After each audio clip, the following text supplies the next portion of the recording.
fait rien, on va dépasser des points de bascule. Et puis là, à ce moment-là, je ne sais pas s'il y aura une vie possible. Il y a l'autre côté, on s'arrête, on réfléchit, et puis on imagine à vivre ensemble autrement. Patricia Posadas, merci d'être là. Merci de m'accueillir. Bienvenue. Donc, vous êtes professeure de littérature au Cégep de Rimouski.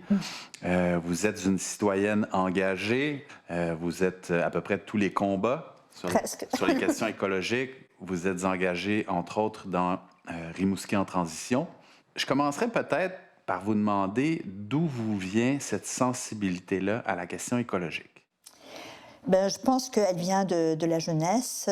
J'ai eu 17 ans, 16 ans, 17 ans, 18 ans en pleine guerre froide. Donc il y avait la grande crainte de la guerre nucléaire. Et là, c'est en parlant des risques de l'hiver nucléaire, si jamais il y avait une guerre qui se déclarait, puis si jamais tout le monde lançait son arsenal nucléaire, c'était une catastrophe écologique sans pareil, et c'était la fin de l'humanité. À l'époque, on disait que l'armement était tel qu'on avait la possibilité de tuer 8 fois chaque humain sur la Terre, et que ce serait sans lendemain s'il y avait un conflit nucléaire. Donc moi, je ne m'attendais pas à dépasser l'an 2000, j'étais persuadée qu'on n'y arriverait pas. Puis après, il y a eu quand même, ça s'est calmé. Et puis après ça a été la couche d'ozone, les plus acides. Et à chaque fois, je lisais, j'apprenais là-dessus, et à chaque fois, j'étais vraiment très inquiète pour l'avenir. Si bien que moi, quand je suis devenue maman, à l'âge de 22 ans, j'avais cette question-là qui m'obsédait. Est-ce que mon enfant aura un avenir sur une terre viable ? C'est vrai qu'il y a eu plusieurs sortes de préoccupations qui ont précédé celle de la crise climatique, qui est la nôtre actuellement, qui devrait occuper l'humanité. Absolument. Qu'est-ce que c'est pour vous la crise climatique? Vous n'êtes pas une scientifique de ça, vous êtes une citoyenne que ça préoccupe. Pourquoi? Pour moi, c'est juste les enfants. Les enfants, c'est mon point de départ. Tout ce qu'on fait dans la vie, on le fait pour nos enfants. Donc, on veut que nos enfants aient une bonne vie. Et en ce moment, le constat qu'on fait, c'est qu'il se peut que nos enfants aient une moins bonne vie que nous. Là, on est dans un renversement des choses. C'est impossible. Donc, nous, en tant qu'êtres humains, on n'est que de passage, et on doit passer légèrement. Et le passage des dernières générations, il laisse des traces épouvantables. C'est vraiment, c'est pour eux, c'est pour les enfants que je suis là, ici. C'est quoi notre problème? C'est marrant parce que quand j'ai commencé vraiment à lire, à me réfléchir, je me suis aperçue qu'on vit dans une pétrosociété, que tout ce qui nous arrive actuellement repose sur notre dépendance au pétrole. Que ça soit l'espèce de développement individuel, chacun sa voiture, qui se concrétise dans chacun sa voiture, que ça soit la violence faite aux enfants, dans les pays où on surexploite, notre société de consommation va être amenée à surexploiter les enfants, que ce soit tous les niveaux sociaux, culturels, etc., toujours revenait la question du pétrole. Je suis pacifiste, vraiment dans l'âme depuis toujours. Je suis née dans un pays en guerre, en Algérie. Donc pour moi, le pacifisme, là, c'est le premier de tous les combats. Mais toutes les guerres, ou presque, qu'on a sur la planète, sont reliées au pétrole. Donc tout converger. En fait, se battre contre les hydrocarbures, c'est se battre aussi contre toutes les injustices qui nous accablent actuellement.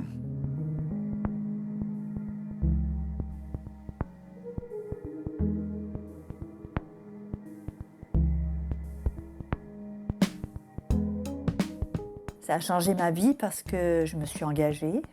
Ça change aussi ma vie parce que depuis que je suis consciente de tout ça, j'ai changé mes modes de consommation. Mes poubelles ont maigri.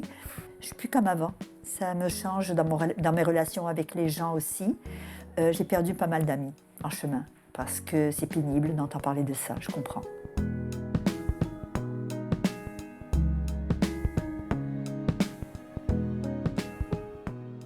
Il y a beaucoup de gens qu'on rencontre au quotidien à qui on parle de la question écologique, puis que ça ne semble pas préoccuper, ou dont la première réaction, ça va être de dire « C'est quoi ton problème? Tu capotes. » Oui, tu exagères. Comment est-ce que vous expliquez ça?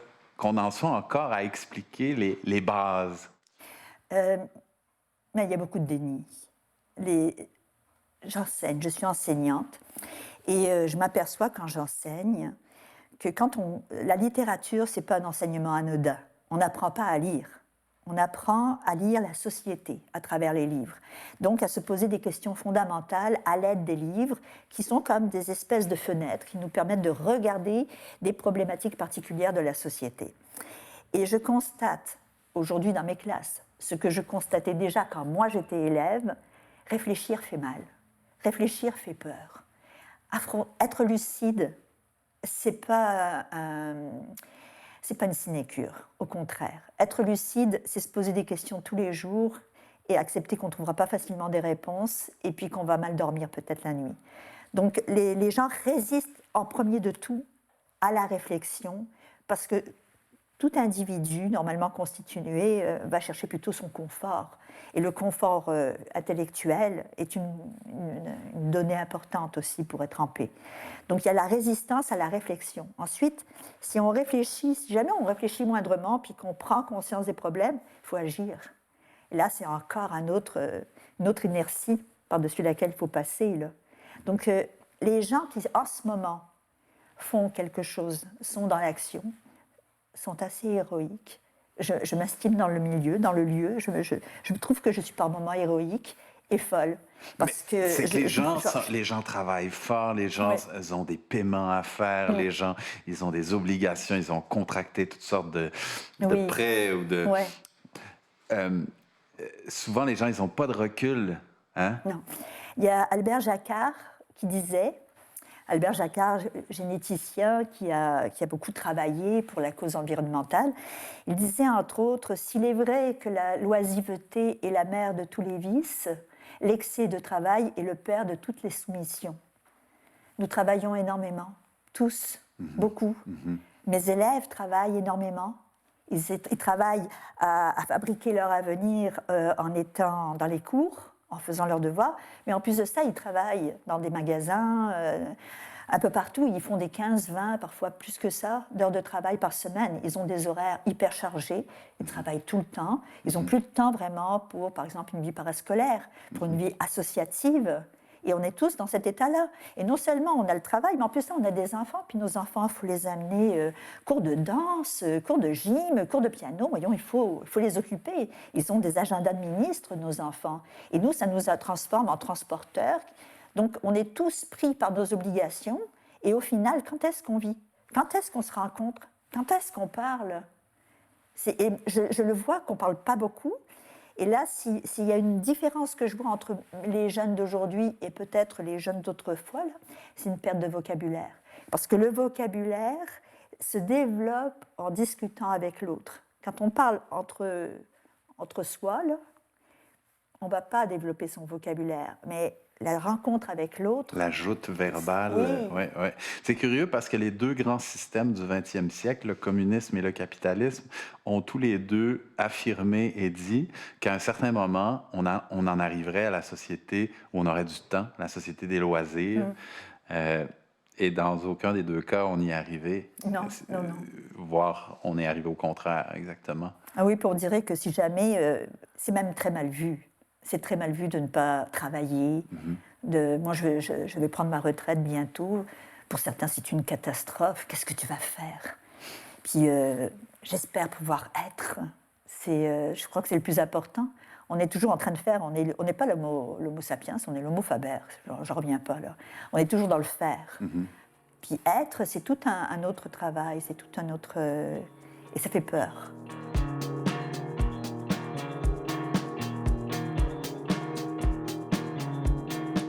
Je reviens au climat puis à la crise climatique. Dans vos termes, c'est quoi la crise climatique? Une catastrophe, une apocalypse. il y a le côté négatif et puis il y a le côté positif. Le côté négatif, c'est que si on ne fait rien pour diminuer notre impact sur la nature, on va dépasser des points de bascule, les fameux points de bascule dont parlent les climatologues, etc. Puis là, à ce moment-là, je ne sais pas s'il y aura une vie possible. Ça, c'est la catastrophe, c'est celle qui vraiment m'angoisse, fait que moi, je dors très bien, mais quand je ne dors pas, c'est à cause de ça. Puis, il y a l'autre côté, l'autre versant, l'autre possibilité.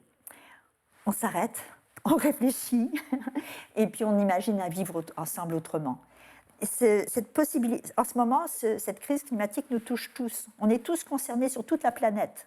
Et donc, ça pourrait être vraiment notre chance de réinventer le vivre ensemble sur la planète de manière moins agressive, plus conviviale, en retournant à certaines pratiques qu'avaient entre autres les peuples autochtones autrefois, puis qu'on a tant dénigrées, là.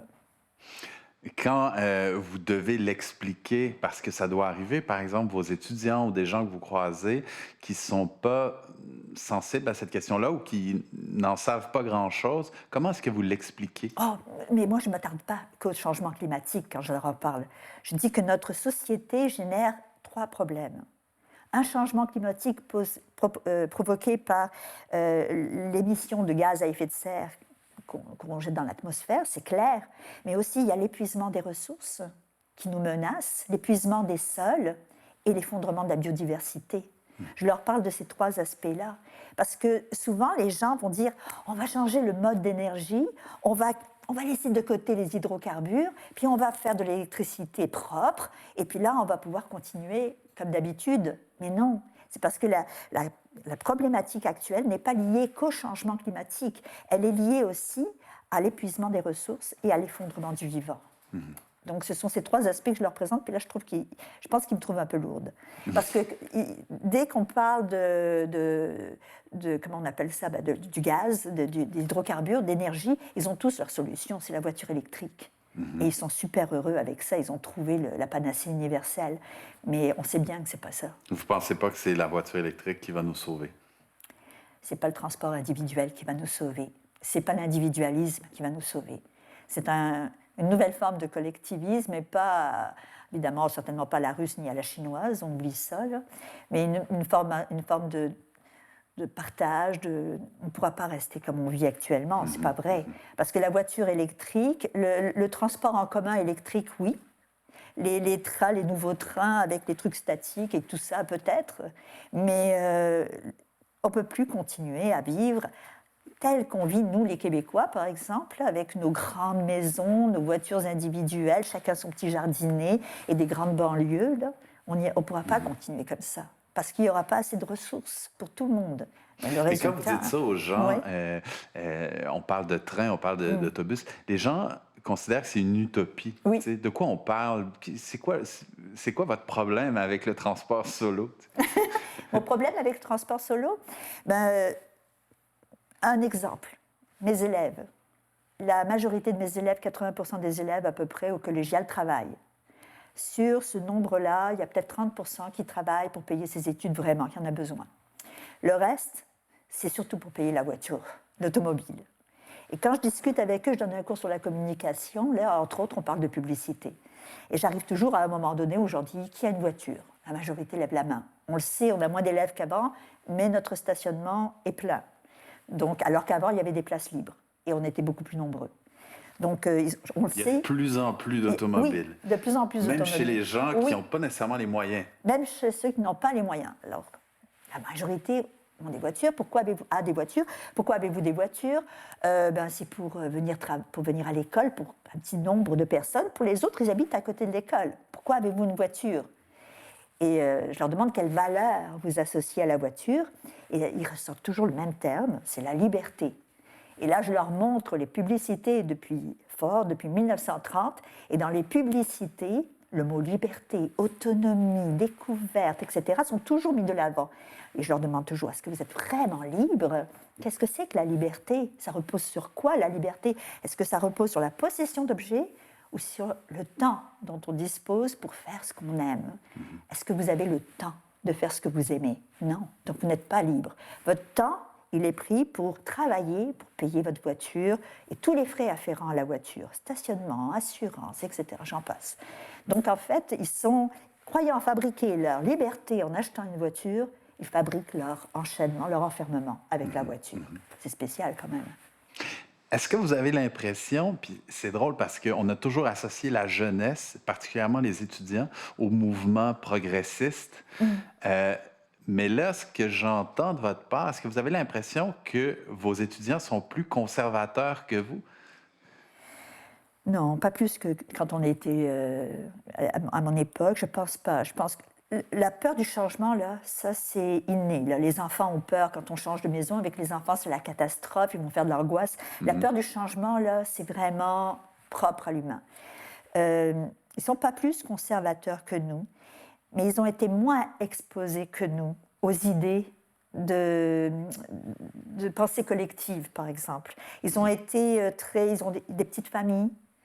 Ils ont peu vécu ce que moi, par exemple, j'ai pu vivre. Quand j'étais jeune, j'étais confrontée à toutes sortes de pensées politiques, de gauche, de droite, associatives, syndicales, des mouvements de solidarité avec les immigrants, etc. Donc, j'ai été confrontée à plein d'idées qui m'ont permis de me forger qui je suis aujourd'hui. Eux, leur bagage politique est tellement maigrelé, mais maigre, hein, c'est maigre de chez maigre, là, que c'est très difficile. C'est la souveraineté ou pas, c'est le Canada ou le Québec. Même pas la souveraineté, c'est même plus dans leur champ de réflexion. Pour eux, si vous leur demandez est-ce que vous allez vous défendre, est-ce que vous allez défendre la langue française? Oh oui, oui, mais c'est très important d'apprendre l'anglais. Ils sont dans un utilitarisme de la connaissance. Et c'est pas parce qu'ils sont moins bien que nous, hein, c'est vraiment parce qu'on les a pas amenés on les a pas nourris. Mais ce que je comprends aussi, puis en vous écoutant, puis en observant, c'est que les gens sont de plus en plus coincés les gens ont de moins en moins de sécurité d'emploi. On sait que les gens vont exercer 2 ou 3 métiers dans leur vie. Il y a une précarisation des individus puis des travailleurs qui fait qu'il n'y a plus de temps pour la vie politique ou la pensée. Absolument. Mais non seulement il n'y a plus de temps, mais il y a une aporie au niveau de l'éducation. On leur donne beaucoup de connaissances techniques, technologiques, du savoir, on leur donne, des savoir-faire, on donne, mais de la connaissance, réfléchir. C'est grave parce que je trouve qu'un des grands problèmes qu'on a actuellement, c'est qu'avec les technologies, on a développé des outils absolument formidables, mais on en a fait des applications irréfléchies. On n'a pas mis en place le principe de précaution. La résultante de tout ça, c'est la dévastation qui nous menace. Donc, construire beaucoup trop et jeter... on n'a pas du tout appliqué de principe de précaution. Et pour le principe de précaution, pour l'appliquer, il faut qu'on ait une éducation morale, une éducation éthique. Et puis ça, on ne l'a pas. Et on la donne de moins en moins. Le combat que mènent les profs de formation générale dans les cégeps, là, c'est un combat pour donner cette formation morale et éthique, autant en littérature qu'en philosophie. Puis les autres profs aussi font ce travail-là. Mais nous, c'est notre premier travail, d'amener les élèves à devenir des citoyens qui vont se poser des questions avant de poser des gestes. Pas après, pas quand c'est trop tard.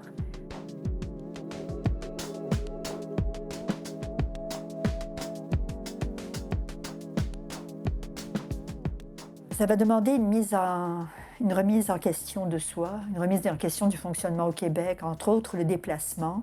Ça va demander aussi l'urbanisation de la changer profondément, de cesser l'étalement urbain. Ça va demander de retourner un petit peu vers les villages, de vivre en petite collectivité, va redonner un visage humain, va permettre aux enfants de vivre dans des meilleures conditions, par exemple. Moi, je rêve que le changement climatique ait comme effet de redonner de la vie au village, et je rêve d'entendre de nouveau les cris des enfants dans les ruelles.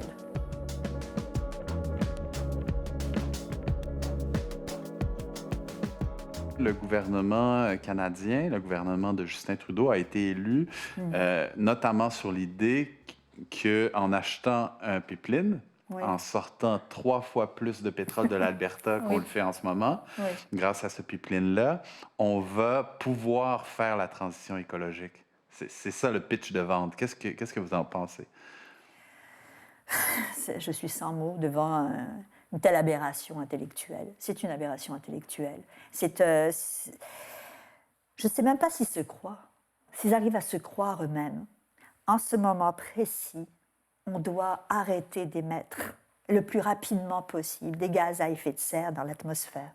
Non seulement on en émet plus qu'avant, mais en plus de ça, le réchauffement fait en sorte que le pergélisol dégèle et lui-même dégage à son tour du méthane qui a un effet beaucoup plus puissant que les CO2 dans les premières années d'existence dans l'atmosphère. Et on va même développer aussi le gaz naturel qui lui aussi va dégager du méthane en disant que le gaz naturel c'est une alternative plus propre que le CO2, alors qu'on sait que dans les premières années de vie, le méthane est vraiment, je crois que ça va, les 5 premières années, on parle de 100% plus, de 100 fois plus, pas 100%, mais 100 fois plus dommageable que le CO2 et plus capteur de chaleur. En fait, sur 20 ans, ça serait 76 fois plus fort. Donc, c'est vraiment ridicule. On est en train de creuser notre tombe avec une petite cuillère, là, puis on nous fait croire qu'on s'en va vers des lendemains rieurs. Il faut arrêter de mentir. Là. Il faut arrêter, tout simplement. Et oui, on ne peut pas le faire d'un seul coup, je comprends ça. Là. On ne peut pas stopper ce gros train-là d'un seul coup, mais il faut faire vite. Et il faut mettre en place... Écoutez... Souvent, c'est Hubert Reeves, je pense, qui parle de, pendant la guerre, les Américains ont gelé complètement l'industrie pour qu'elle produise des avions. Donc, on a été capable de faire un virage énorme en quelques mois pour une raison qui était la guerre. Mais là, il s'agit de la vie, c'est de se battre pour la vie, pour le futur. Donc, s'il y avait une volonté commune et forte, on pourrait y arriver. Mais elle n'est pas là parce que les lobbies, en ce moment, prennent toute la place. Ils prennent la place autant auprès des gouvernants qu'auprès de la population via l'information. Vous le savez, au Canada, il y a plus de lobbyistes qu'il y a de journalistes.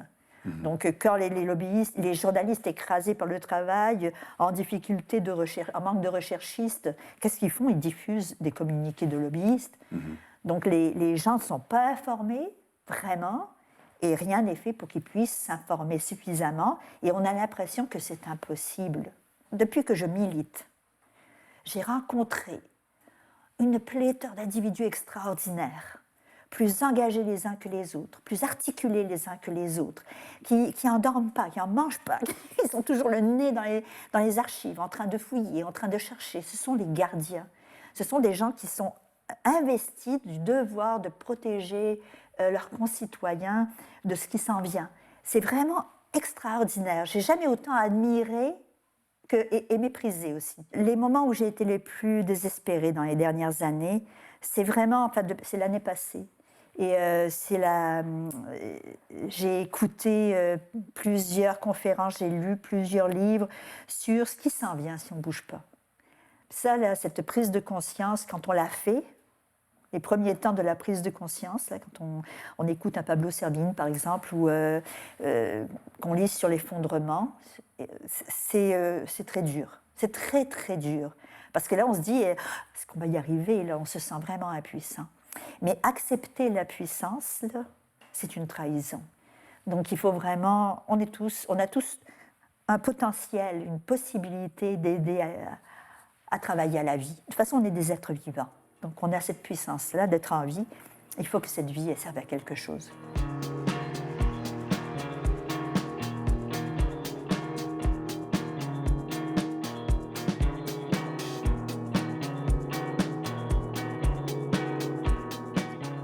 Qu'est-ce qu'il y a? Et là, je m'adresse à la prof de littérature. J'imagine que ça vous est déjà passé par la tête, cette question-là.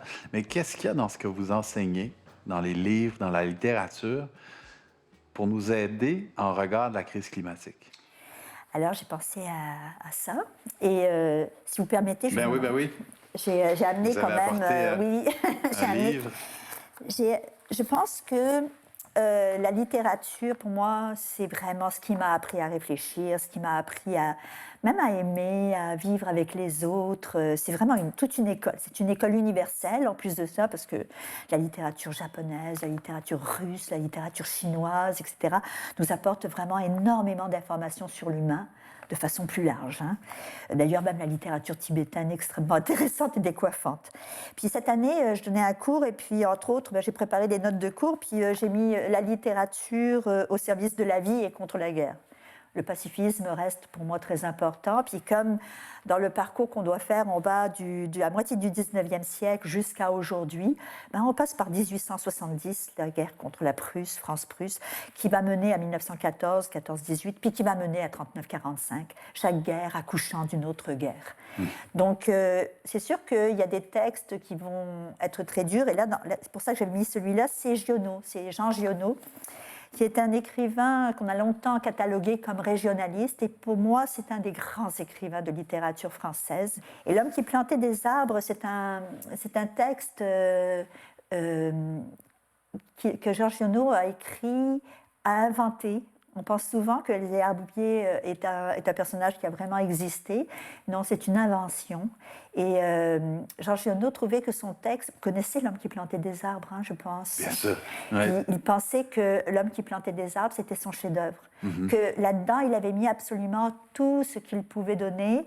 Donc, il a refusé de toucher ses droits d'auteur. Il a donné ce texte à tout le monde. Hugo, vous pouvez prendre ce texte-là, en faire un film. Le texte vous appartient. Il l'a donné à chacun de nous. Magnifiquement, ça ne sera pas nécessaire. Mais c'est ça, parce que Frédéric Bach a fait quelque chose qu'on ne peut pas égaler. Là, c'est trop beau. Et justement, c'est là-dedans, c'est dans cette petite lettre où il explique qu'il a donné ses droits d'auteur.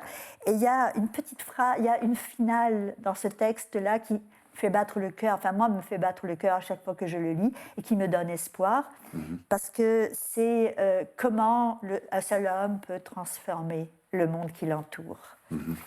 Donc, est-ce que vous voulez nous le lire? Est-ce que vous me permettez? Ben oui. Alors, c'est vraiment à la toute fin, et c'est le narrateur a rencontré les Herboupiers, l'a rencontré au début de son travail, etc. Le temps passe, une guerre passe sans qu'il s'en aperçoive, et il revient sur ce lieu où Bouvier a planté les arbres, et c'est la fin. À partir de là, je fis mon chemin à pied. La guerre dont nous sortions à peine n'avait pas permis l'épanouissement complet de la vie, mais Lazare était hors du tombeau. Sur les flancs abaissés de la montagne, je voyais de petits champs d'orge et de seigle en herbe, au fond des étroites vallées, quelques prairies verdissaient. Il n'a fallu que les 8 ans qui nous séparent de cette époque pour que tout le pays resplendisse de santé et d'aisance. Sur l'emplacement des ruines que j'avais vues en 1913, s'élèvent maintenant des fermes propres, bien crépies, qui dénotent une vie heureuse et confortable. Là s'ensuit une description de tout ce qui est revenu, les fontaines, entre autres, qui coulent. Et puis, il finit comme ça. Quand je réfléchis qu'un homme seul, réduit à ses simples ressources physiques et morales, a suffi pour faire surgir du désert ce pays de Canaan, je trouve que, malgré tout, la condition humaine est admirable. Mais quand je fais le compte de tout ce qu'il a fallu de constance dans la grandeur d'âme et d'acharnement dans la générosité pour obtenir ce résultat, je suis pris d'un immense respect pour ce vieux paysan sans culture qui a su mener à bien cette œuvre digne de Dieu.